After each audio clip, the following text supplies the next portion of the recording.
Le corps d'un homme retrouvé ce matin dans les décombres des immeubles vétustes à Marseille. Selon les autorités, 5 à 8 personnes au total pourraient être ensevelies. Nathalie Chevance, vous êtes sur place au contact des habitants du numéro 65 de la rue d'Aubagne, un immeuble qui était habité alors que les fouilles se poursuivent.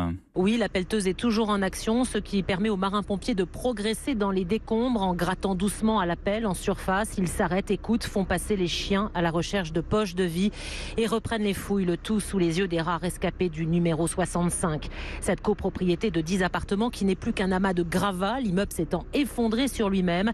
Pierre, 23 ans, habitait là. D'après lui, hier matin, juste avant que tout s'écroule, des locataires ont alerté que les murs avaient bougé, qu'ils ne pouvaient plus ouvrir leur porte d'entrée, prise au piège. Une situation de péril qui durait depuis plusieurs semaines. Le syndic, les propriétaires étaient au courant. On leur a parlé plusieurs fois, on leur a dit ça va s'effondrer, c'est sûr, il y a des fissures qui arrivent sur le mur. Dans le hall d'entrée, ça commence à se fissurer de partout. Donc là, il faut qu'on parte.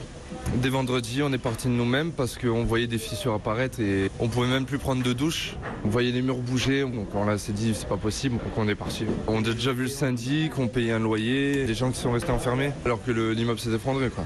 Alors cet immeuble était effectivement sous le coup d'un arrêté de péril imminent depuis la mi-octobre. Des travaux avaient été engagés, mais les locataires qui payaient en moyenne 400 € par mois pour un T2 avaient eu l'autorisation de regagner les lieux. Ce midi, les marins-pompiers ne cachent pas leur inquiétude concernant une douzaine d'immeubles. Les fouilles risquent de durer une semaine. Merci Nathalie Chevance, correspondante d'Europe 1 à Marseille.